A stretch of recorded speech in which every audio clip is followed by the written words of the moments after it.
नमस्कार. आदरणीय लेखक कथाकार वपू काळे यांच्या 92व्या जन्मदिवसानिमित्ताने साहित्य संपदा आयोजित अपूर्वाई वपूंच्या 92 कथांचे वाचन या उपक्रमासाठी मी त्यांच्या जंक्शन या कथेचे वाचन करणार आहे. माझ्या कथेचे शीर्षक आहे जंक्शन. साहेब, तुमचा फोन आहे. मी ताबडतोब उठलो, फोनजवळ गेलो. हॅलो, VP काळे स्पीकिंग. पलीकडून आवाज आला. कोण? वसंत ना? मी रेवती बोलते आहे. ओळखला आवाज? सांगणे न लगे. पलीकडून थोडासा हसण्याचा आवाज आणि पाठोपाठ वेळ आहे का आज? किती वाजता? येत असला असता आत्ता. मी थोडासा विचारात पडलो. काहीसं अडखळत मी विचारलं, काही विशेष? तुला शक्य नसेल तर नाही म्हण. तू ये, मी प्रयत्न करतो. मग अर्ध्या तासात तुझ्या ऑफिसच्या दाराशी येते. फोन खाली ठेवल्याचा पलीकडून आवाज आल्यावर मी फोन खाली ठेवला. आता धावपळ करायची वेळ माझी होती. अर्ध्या तासांचा अवधी होता. एक अर्धा राहिलेला ड्राफ्ट पुरा केला, दुसरा मेहताच्या गळ्यात मारला. शेती डिस्कशन्स करायला येणार होता. त्याला सवड नसल्याचं कळवलं. स्पेशल चहाला वेळ लागेल म्हणून दिलेली ऑर्डर कॅन्सल केली. एवढं सगळं करून मी रेवतीच्या आधी दरवाजात जाऊन उभा राहिलो. काही विशेष? तुला मोहता मार्केट कुठे ते माहीत आहे का? जवळ येत रेवतीने विचारलं. ओ येस, क्रॉफर्ड मार्केट समोर मोहता मार्केट. तेच का? पण का? पातळं घ्यायची आहेत. त्यासाठी एकदम मोहता मार्केट आठवलं. तुला पातळं पुरवून दादरचे दुकानदार थकले काय? तसं नाही रे, इथं पुष्कळ प्रकार पाहायला मिळतात आणि भाव पण कमी जास्त करता येतात. All right. बसनं जायचं का मला टॅक्सीने नेणार आहेस? चक्क 1 to 1 करीत नेणार आहेस? गप्पा तरी मारता येतील खूप. 3 पातळ्यांची पसंती झाल्यावर 4थं पातळ रेवतीनं मला पसंत करायला सांगितले. एका पाठोपाठ एक असा तिचा पातळ निवडण्याचा सपाटा पाहून मी चकित झालो होतो. किमतीत घासाघीस नाही, रंगात पोताच्या बाबतीत कशात चर्चा न करता तिनं 5 पातळं खरेदी केली. माझ्या आश्चर्यचकित चेहऱ्याकडे पाहायला तिला सवडच नव्हती. 5 पातळांची किंमत दुकानदारानं 102 रुपये सांगितल्यावर ती शांतपणे म्हणाली, मी फक्त 95 रुपये देणार आहे. माझ्या खरेदीची पद्धत तुला कशी काय वाटली? चकित करण्यासारखे आहे. तू चकित झालास? छे. दुकानदार, चल, खोटं नाही. त्यानं उगीच 7 रुपये कमी केले वाटतं. 100 पातळं पाहायची, रंगाला नावं ठेवायची, पोत वाईट म्हणून कुरकुर करायची, किंमत 10 वेळा विचारायची आणि शेवटी काहीच घ्यायचं नाही. अशा बायका पाहण्याची त्याला सवय झालेली. हे सगळं टाळून तू त्याचा वेळ व डोकेदुखी वाचवलीस म्हणून त्यानं 7 रुपये कमी केले. रेवती मनापासून हसली. बरं, तुला काही ड्रिंक वगैरे घ्यायचे? हातातले पातळ्यांचे बोचके वर धरीत मी विचारलं. टिप म्हणून का हमाली म्हणून? असं म्हणणार असलास तर पुन्हा फोन करते का बघ.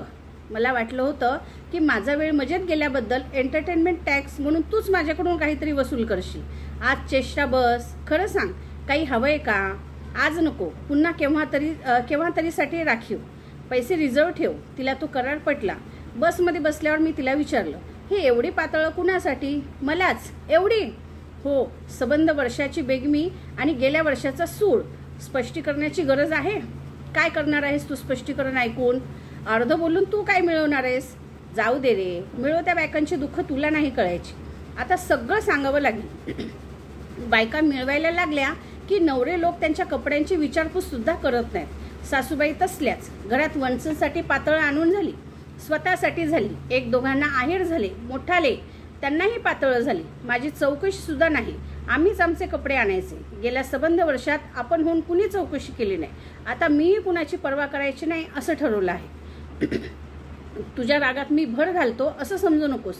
पण मला एक सांग, तू नोकरी किती वर्ष करीत आहेस? हे 8वं वर्ष. मग ह्या गोष्टींची जाणीव तुला आजच का झाली?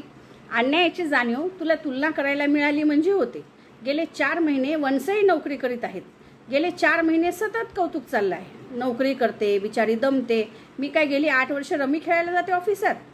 तिच्यासाठी तिनं न सांगता पातळं आणले. एवढी वागण्यात तफावत की सुनेमध्ये. आता तू 95 रुपये कमी दिल्यावर काय होईल? घरात हायड्रोजन बॉम्ब पडेल असं? होय, मी तिकडे हेतू पुरस्सर दुर्लक्ष करणार आहे. ह्या स्टेप्स घेण्याची माझी इच्छा नव्हती. ह्याच लोकांनी माझ्यावर तशी पाळी आणली. तुला ती गोष्ट भलतीच लागलेली दिसते आणि लागणं स्वाभाविकही म्हणा. ही एकच गोष्ट लागलेली नाही, रोज लागण्यासारख्या असंख्य गोष्टी होतात. दुर्लक्ष मीच करते. गेल्या 2 महिन्यात मात्र मला या गोष्टी जास्त जाणवायला लागल्या. आता मी बंड करणार आहे. एकत्र कुटुंब पद्धतीचे गोडवे गायचे एकीकडे आणि मग पिळवणूक करायचे दुसरीकडे. स्वतःची मुलगी कामावून परतली की तिला सक्तीनं अर्धा पाऊण तास विश्रांती घ्यायला लावतात आणि मला कपडे बदलायला, तोंड धुवायला 10 मिनिटं जरी उशीर झाला तरी त्यांच्या कपाळावर मग आठी चढते. चहाचा आयता कप तर गेल्या 8 वर्षात मला एकदाही मिळालेला नाही. ऐकणाऱ्याला ह्या गोष्टी बारीक सारीक आणि क्षुल्लक वाटतील. सांगणाऱ्या माणसालाच ह्या बाबतीत कमी लेखलं जाईल. पण नुसती कल्पना कर, कामावरून माणूस अगदी दमून यावं, एकच कप गरम चहाची तल्लफ यावी आणि स्वतः केल्याशिवाय चहा मिळू नये. सांग काय वाटेल अशा वेळी? राजा काय म्हणतो या बाबतीत? राजा ना तुमचा, राजाच आहे तो त्यांना काही ऐकायला येत नाही. प्रत्यक्ष दिसलं तरी ते बोलणारे नाहीत. त्यांचा आपला एकच सूर, माझी नोकरी फिरतीची, स्त्रीला सांभाळायला कुणी नाही. एका गावात काय वाटेल ते झालं तरी 2 बिराडं करायची नाहीत. हात दगडाखाली आहे तोपर्यंत गप्प बसायचं. हल्ली मी त्यांना सांगायचं सोडून दिले. वेळच येऊ दे, स्वतःच काहीतरी करून दाखवेन. काय करायचं ठरवलं आहेस? वेळ आली की तुलाच सांगेन. आता थोडी कल्पना दे ना. नो, मला असं टांगून ठेवण्यात तुला काय वाटतं ग? अय्या, हल्ली बस या बाजूनं जायला लागली. अभिनंदन, एकदम विषय बदलल्याबद्दल. अरे तसं काहीच ठरवलेलं नाही आहे. मी एकटी बाई काय करणार? घर नक्कीच सोडत नाही. तुला घर सोडावंसं वाटतं? पुष्कळदा. का? मी जिथे राहते ते मला घर वाटतच नाही. ज्या घरात वैयक्तिक हेवेदावे आहेत, लपंडाव चालले आहेत, केवळ व्यवहारावर दैनंदिन जीवन चाललेलं आहे, त्याला घर का म्हणावं? आय एम सॉरी, मी हा विषय वाढवायला नको होता. आपण दुसरं काहीतरी बोलू. Forget everything, not necessarily. सहसा मी कुणाजवळ घरातल्या गोष्टी बोलत नाही. माझ्या माहेरच्या माणसांना मी माझ्या व्यथेची कल्पना दिलेली नाही. आपली लेक सुखात आहे ही त्यांची भावना तशीच कायम राहू दे. हल्ली मात्र कुणाला तरी सांगावं, विश्वासात घ्यावं, मन मोकळं करावं असं फार वाटू लागलं आहे. म्हटलं तुझ्याजवळ सगळ्या गोष्टी बोलाव्यात. नाहीतरी सासूबाई माझे सगळे गाराने तुझ्याजवळ बोलतातच. नेहमी बोलतात असं नाही, तरी पण बोलतातच. त्यांनी आल्या गेल्याला घरातलं सांगत सुटायचं. मग घरातल्या गोष्टी बाहेर फोडायच्या नाहीत ह्याची काळजी मीच का सारखी घ्यायची? तू म्हणतेस ते खरं आहे. त्या माझ्याजवळ बोलतात. माझ्याशी घरातल्या गोष्टी सांगण्यामागे दुसरा एक उद्देश असतो त्यांचा. त्या मला तुमच्या ग्रुपमधल्या समजतात. तेव्हा तुझ्या चहाड्या मला सांगण्यात हेतू हा की माझ्या करवी त्या या गोष्टी तुम्हा नवरा बायकोंच्या कानावर जाव्यात. पण मी कधीच इकडचं तिकडे करीत नाही. तू सांगण्याची आवश्यकताच नाही. त्या काय काय बोलतात माझ्या मागं ह्याची मला पूर्ण कल्पना आहे. ह्या पातळ्यांच्या बाबतीत बघ आता, 2च दिवसात षटकर्णी होईल ही गोष्ट. आणि ह्या कामात मी तुला सामील आहे असंही त्या सोयीस्करपणे समजतील. मी कशाला सांगते तुझे नाव? तू घरापर्यंत येऊच नकोस. काय अर्थ आहे पण या गोष्टीत? कसले समाधान मिळतं असं वागून हेच कळत नाही. समाधान कसले आले हे सगळं न बघवणं आहे. मी नोकरी करते, व्यवस्थित ऑफिसला जाते, तर मला भराभर वरच्या जागा मिळतात, लोक माझं कौतुक करतात. ह्या सगळ्यांचा त्यांना हेवा वाटतो. दिसण्यातही त्यांच्या मुलीपेक्षा मी उजवी आहे. इतर बाबतीत त्यांच्या मुलीबरोबर कॉम्पिटिशन नको म्हणून त्यांना खेडेगावातली मुलगी सून करून घेतली. पण झालं निराळच, ते त्यांना सहन होत नाही. म्हणून आपल्याच मुलाच्या बायकोचा हेवा अजब आहे. मी आर्थिकदृष्ट्या स्वतंत्र होत आहे हे त्यांना खपत नाही. प्रथम त्यांनी माझ्या नोकरीला खूप विरोध करून पाहिला, पण हल्लीच्या काळात ह्यांच्या तुटपुंच्या पगारात काहीच भागणार नाही. अगदी पहिल्या रात्री आमचं ह्याच विषयावर बोलणं झालं. मी काही दिवस नोकरी करावी असं ह्यांनीच मला सांगितलं. मी पण नोकरी धरली. सासूबाईंना ते पसंत नव्हतं. आम्ही दोघांनी त्याला दाद दिली नाही. मग सासूबाईंनी घरात माझ्याशी अबोला धरला. तुला खोटं वाटेल, सतत 3 महिने हा अबोला कायम होता. मग नोकरीला जाते वगैरेचं कौतुक दूरच, पगार मात्र सगळा ताब्यात घेत होत्या. एकदा मी त्यांना म्हणालीही, माझी नोकरी खपत नाही, मी आणलेला पैसा चालतो का?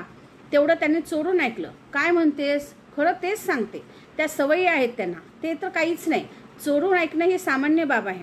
आम्हा नवरा बायकोंची पत्रंसुद्धा त्यांनी चोरून वाचलेत. काय सांगतेस तरी काय? अगदी खरं तेच सांगते. बाळणपणासाठी मी दवाखान्यात होते. माहेरच्या पत्त्यावर ह्यांनी पाठवलेली पत्र आईनं मला आणून दिली. ती पत्र पळवून नेऊन त्यांनी वाचली. आणि क्लायमॅक्स म्हणजे त्या पत्रांची सार्वजनिक वाचनं झाली घरात. ह्या घटकेपर्यंत कुणाजवळ मी हे बोलले नव्हते. ह्या गोष्टी मला माहीत असल्याचंही मी घरात दाखवलं नाही. आता ठरवलंय, वेळ आली की ह्या सगळ्या गोष्टी सांगायच्या. सगळ्यांची खरडपट्टी काढणार आहे तेव्हा. तुमच्या मित्रालाही वगळणार नाही. मग तो बिचारा काय करणार ह्या प्रकारांना? कारण त्यांची बाजू घेऊ नकोस. केव्हा तरी त्यांना घरातल्या लोकांना समज द्यायला हवी. मी काही हौसेसाठी नाही नोकरी करत. गरज आहे म्हणून करते. मला संसाराची, घर टापटिपीनं सजवायची मनापासून आवड आहे. त्या आवडीला तर केव्हा सुरुंग लागलाय. सकाळी मुलाला रडत घरी ठेवून रोज ऑफिसला जाताना जणू काय अमाप आनंदच होत असेल. नाही, माझ्या ह्या तडफडणाऱ्या मनाची कुणालाही जाणीव नसावी. ह्यानेच माझ्यावर नोकरी करण्याची वेळ आणली. मी अगदी त्या लक्षाधीशाची बायको होईन अशा खुळचट